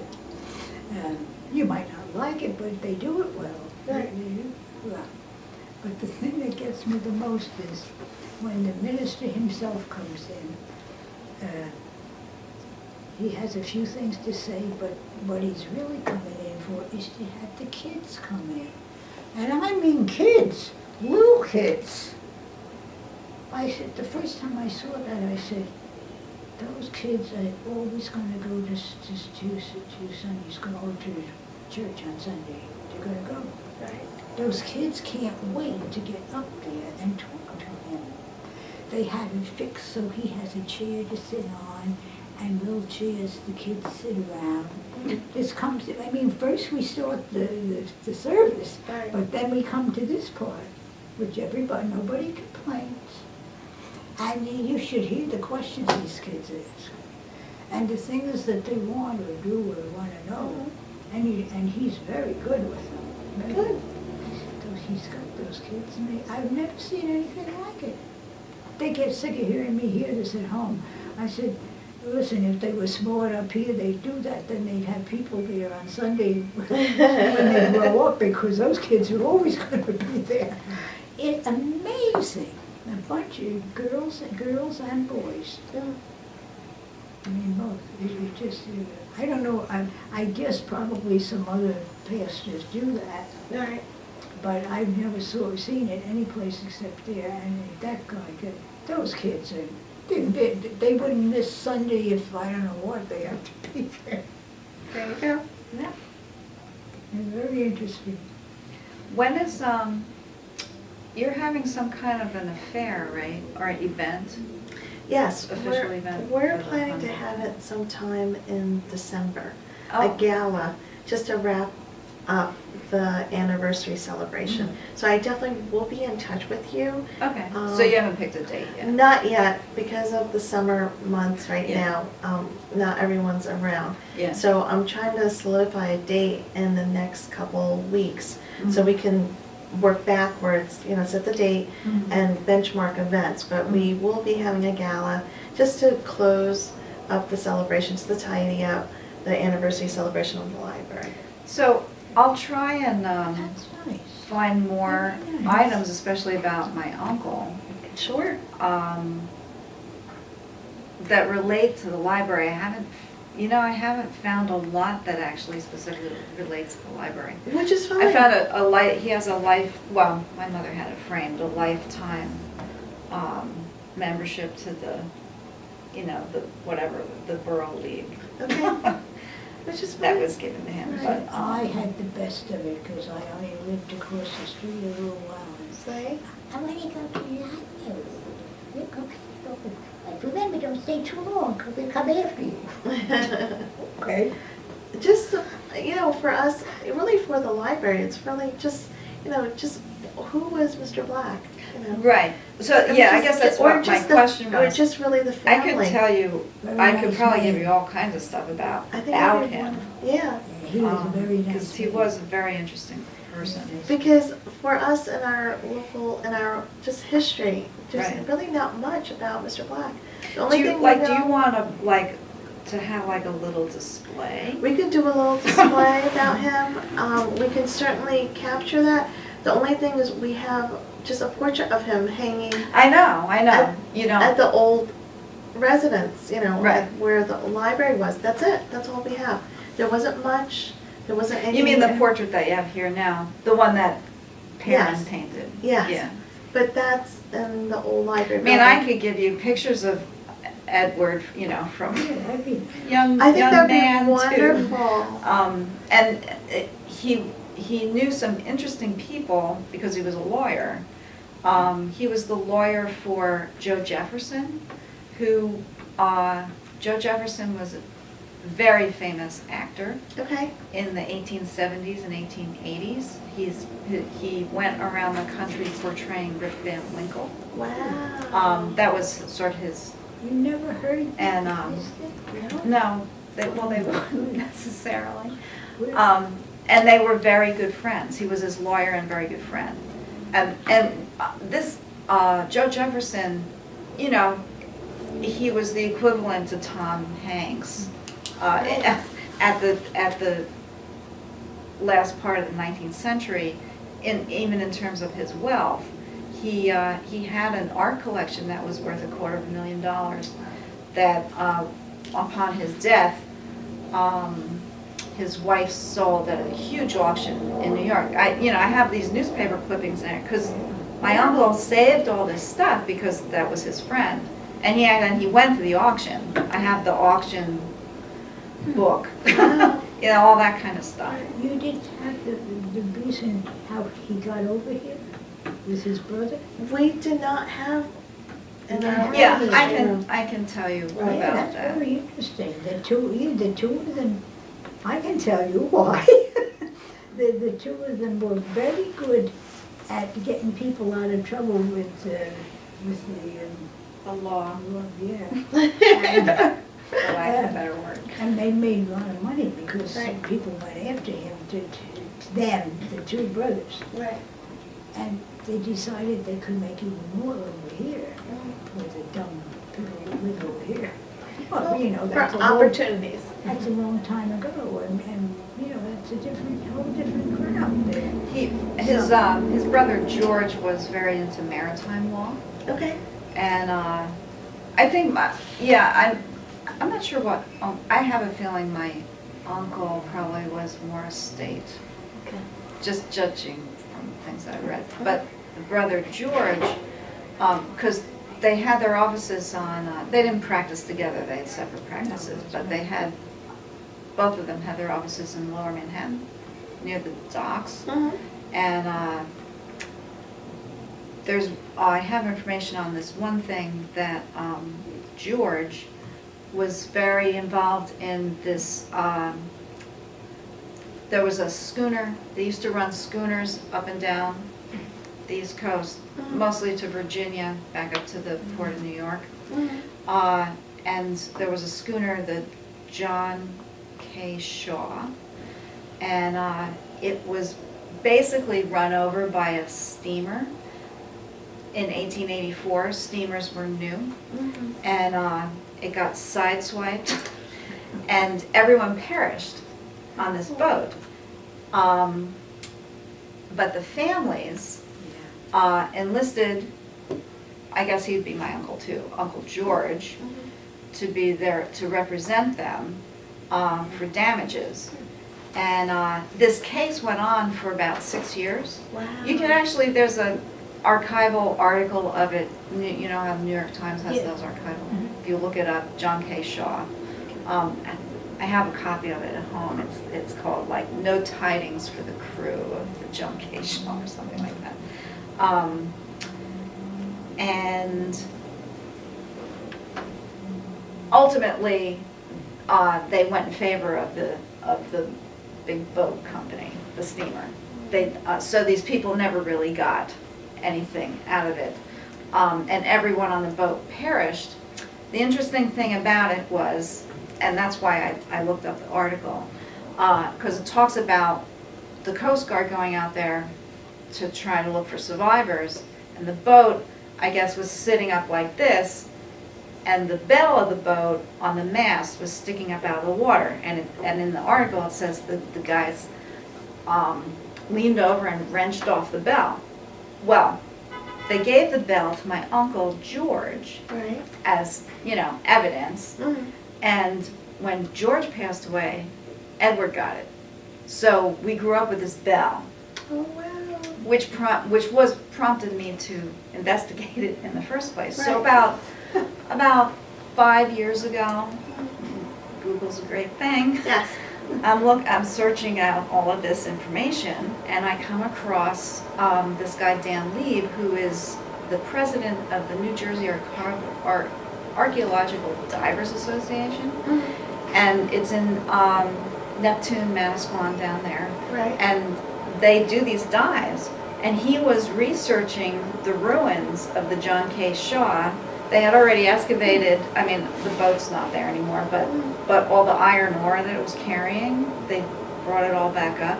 So I sent him this email. I said, "You're not going to believe this, but I have this bell that came from this boat." And he just, immediately called me on the phone and wanted to come up and look at this bell. I actually have they have a little newsletter. And so he came up, took pictures of us, took pictures of the bell. What he actually does for a living is does drawings of all these archaeological dives that he does. Right now, the bell is on loan to the museum in Manasquan. But when we first started with this, he was going to give a talk on the whole boat thing and the whole travesty of it. Right. And he invited us to come down with the bell. Right. I was at the Manasquan Historical Society, and the great-grandson of the captain of the boat was there, who he now lives in. His daughter brought him up. He's not that young. Because this whole boat thing is a huge deal for Manasquan. Yeah, absolutely. You know, because of all these relatives. Manasquan is similar to Hasbrook Heights in that way. Right. All these people still live there, and so all this folklore has been passed down. And it was very fun. So he gave this presentation, and then at the very end, he had my mom and I get up, and we unveiled the bell, and we rang the bell. So there's, you know, I don't know if you'd want stuff like that. Absolutely. But that's all part of Yes, that is part of the history. Uncle Edward's life. And it's, you still technically own it, you Yeah, just it's just on loan, and actually a good friend of mine works for SHPO, State Historic Preservation Office, and I was talking to her about it, and she she convinced me that I probably should get it back, because at the end of this loan, they've had it now, this will be the end of the second year that they've had it for this exhibit, because the exhibit is not, I don't know how it's being funded, and it's not, you want me to open it for you? Well, it's kind of hard.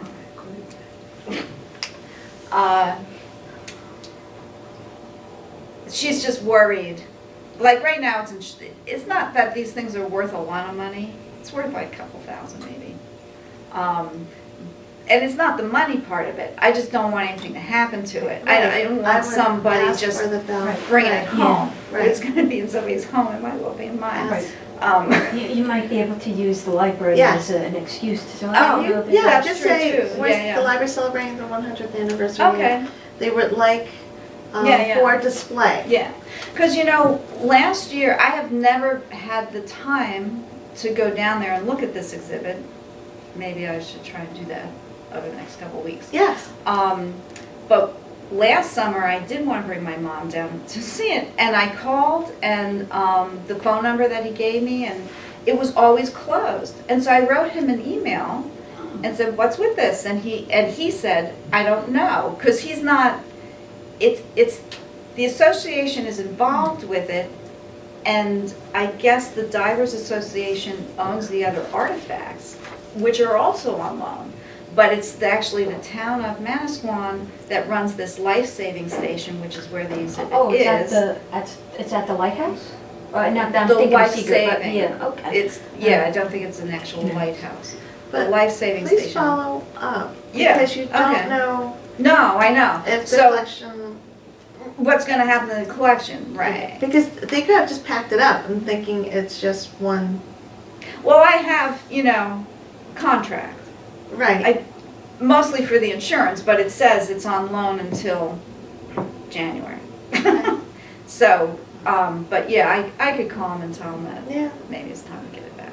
Because I was going to anyway, because since we're doing stuff with the house now, I was just gonna say, my siblings, my family members, we need to figure out what we're gonna do with all this stuff, so I Right. need to get it back. I think with the gala that's coming up, I think would be a wonderful time to, definitely part of a wonderful display to see who Edward Black and his family, everyone.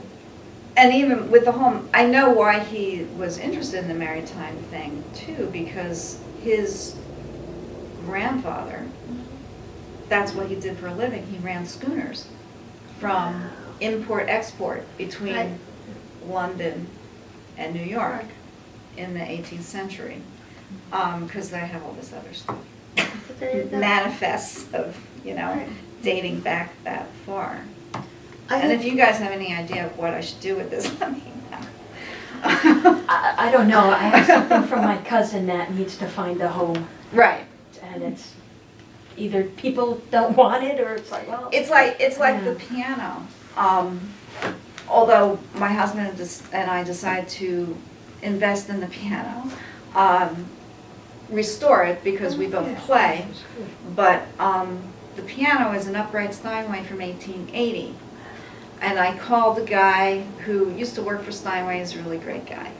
And on the phone, I'm explaining this piano to him, and he goes, you know, there just isn't a market for those, and they're really expensive to move, and blah, blah, blah. And finally I said, so you're telling me I should just throw it in the dump? Well, unfortunately, that's where a lot of them go. I'm like, I'll pay, do you have any time? I'll pay you to come just look at it. Because this piano must have been top line model Right. when they bought it.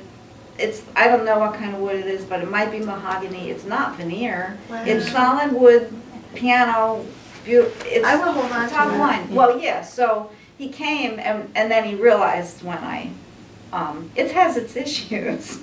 Hasn't been played for a long time, for one thing.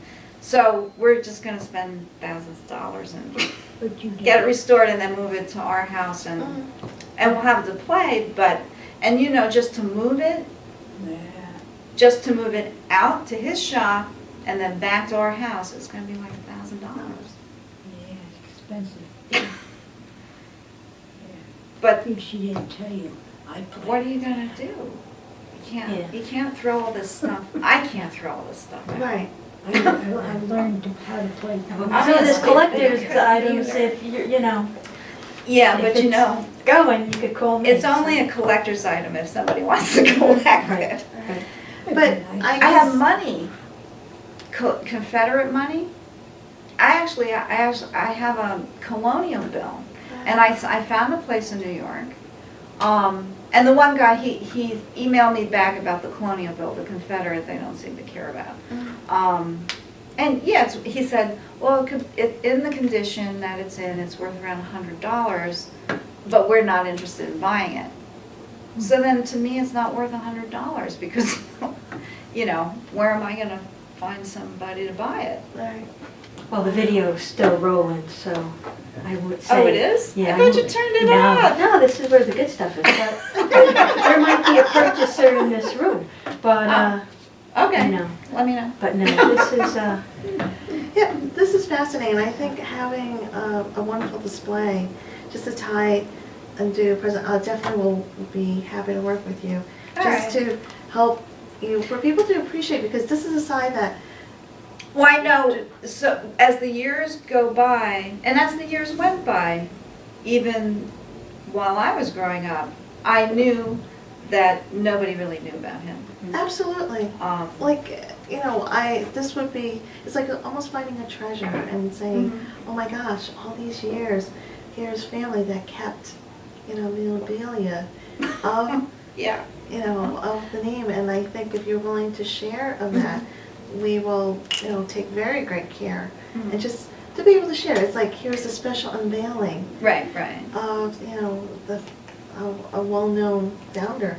Right, right. So I think that's something that many people thought, it was just, you know, history, you know, once it disappears, and people. That's the way I feel about it, yeah. People feel like, oh, you know, if you didn't realize, people are throwing stuff out left and right. And Yeah. history is disappearing very quickly because people don't realize the value of something. Right. You know, why is this piece of parchment? And people don't realize if you start reading it, it's like, oh my gosh. You know, it was Right. like the Constitution, someone found another copy of it and they didn't realize it was Oh, like, recently? Where? I wish I could find one. not in my house. But someone else found another second copy of the Wow. actual Constitution. So you sit there and you're Yeah. like, oh, it's been sitting here all along, and you Yeah, can no, realize let's like, just throw it out. right, and people, Right. it's heartbreaking because I see people, I see documents that are, you know, people donate items, books, and they Right. don't realize when they look in the books, there were letters, there Oh, were yeah, things. yeah. And you start looking through the books and you're going, you know, this is a marriage certificate? Yeah. And someone just like haphazardly throw things out. Yeah. So yeah. I think if we can help capture it and using the use of technology and media, if we Right. can just capture it and we can preserve it, I think that'd be a great way of sharing. Yeah. You know, adding to a dimension of our collection that we don't have. Mm-hmm. But to pay for your time, I like to, no, it's just a small token of our appreciation. I want to give you a little something, it's not much. Oh, you don't have to do Here, that. there's flowers. So it's just a little something. Thank you. Here, that's for you. Wow. And this is for you. Thank you. Just This to is thank you beautiful. so much for coming. So it was just, how can I say, it's like, you know, sharing a little history and moving ahead with others. So, you know, it's not often that we get a chance to have a way of touching history Right, right, and say, and connecting the points, A, right. B, and C. And I like to say, you know, on behalf of the library and the board and the staff, we just want to say thank you for just helping us to open Mhm. up a little time capsule and Right. looking back. And again, you know, what Mr. Black, you know, he started it. Right. And to be related, I think that's the connection. Mhm. And to hear personal stories and seeing how the town has grown, blossomed. My aunt would be so happy. I just want to let you know Mhm. that, you know, there's a little peek. I think she would be, She'd be because, you very know, happy. is that still running? You want me to, I can turn it off now. Do you want me to turn it off or keep it going? Keep going. Okay. Okay. You know, my aunt, which we didn't talk an awful lot about, but, my impression, she went through a lot, in this town. You know, stigma-wise, for marrying an older man Mhm. and all of that stuff. But if you talk to anyone else that ever knew my aunt, she was just an angel. She was just, She would do anything. she would do anything for anyone, no matter who. You know, that was Um, the thing. And even as a little kid, and when all my friends loved Aunt Emmy, sometimes I wondered if they came over just to see her and not me. You know, she was that type of person. So even though she went through an awful lot in her own life, with her first husband, and then she did marry again briefly. Right. They both passed away in a short amount of time. And then, time-wise, from the time my mom's mom died, so her mother died in 1928, up until about 1935, there were about 5 or 6 major deaths in the family. And my aunt, she was the oldest, so her grandmother, her grandfather, so my aunt's parents, her sister-in-law, 2 husbands, all within a, you know, relatively short time span, that she had to take care of all the funeral arrangements and all that stuff for it. Was really, and then the Depression, you know, She was very good Um, at it. it was, What a was a very lot. special, unique individual. yeah. Very strong. She was very my strong, favorite, yeah. I'll tell you. And she the- had a size 10.5 shoe. I have a pair of shoes, if you Okay. know anyone with big feet that like vintage clothes that are beautiful, Wow. unworn, Oh, that'd be all leather, interesting. probably bought Wow. in the city, Say, stuff like that. I think definitely a display is most needed. And if we can, do a display, really. Yeah, yeah. I think this is really a touch. I It's just a came very- across her wedding photo. That's why That I'm would be thinking about her wonderful. too. So that Um, would be definitely a well-rounded display, Yeah, if we can. So I think that's wonderful. Just a little time capsule, I'm serious. right, right, Because we don't hear stories of that, and right. just to be able to hear testimony. I think probably the only other person in town that is Louise, maybe. And by my mom's standards, Louise is like a little kid, right? In terms of Right, chronology. So, absolutely. because I can't think of anybody who else is still here that, is in this vintage? No one, No. right? No, we had They- older people. They might be alive, but they're moved away. Right, but, Like her friend Jane, they live in Chicago now, and actually Jane calls her once in a while. I have Jane's phone number. okay, And she's still pretty with it. okay, So she grew up here and they would have been Wonderful. classmates. right. I can give her a call and see Yeah. if she wants, maybe she could give you a call. I'll ask That'd be her. wonderful. Her, We'll schedule a her time. husband passed away, a couple years ago, so she's alone. Right, And I think, I think that'd be the wonderful. last time she called, which was maybe 6 months ago, she was still pretty with it. Okay, awesome. It's very rare, and those are treasures, gems, that they're very hard to find. And with this project, I'd like to add a dimension to this project that, it's a project that will be ongoing. As Right. people continue to add to it, add to the archive. We just started something, but I want it to move ahead. Mhm. It's a gift. It's a gift to the community, it's a gift to the residents, and a gift to the people for the future, to see how this town has become and blossomed. Right, right. That's what I want. This is a So very, thank you. very unusual town. It is. I totally agree.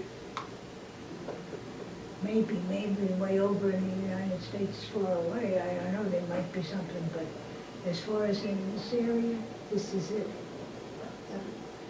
But yes, I definitely agree. I And can say, I grew up in it, and I know exactly that. Yeah. No, really, it was,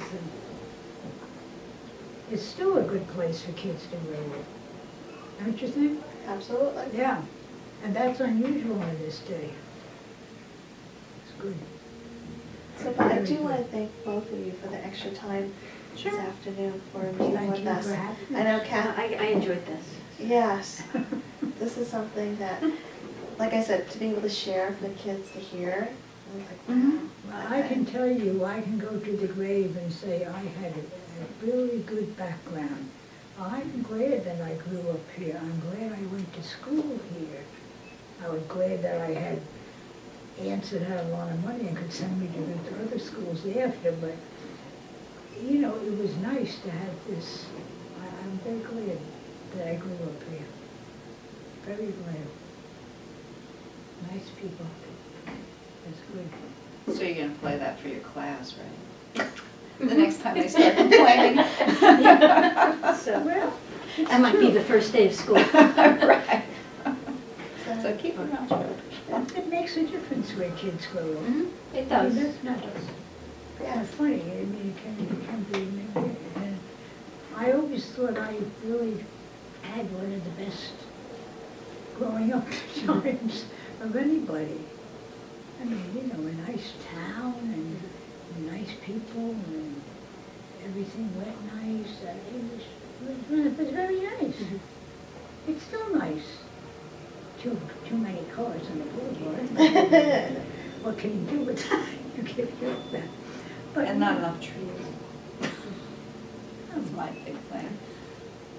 And I had nice friends here too. Most of Well, which, let's see what the next 100 years will hold. thank you. Yeah. Thank you. I'm wondering if this is him. Oh. Looks like him. Yeah. does kinda look like something him. makes you think back, huh?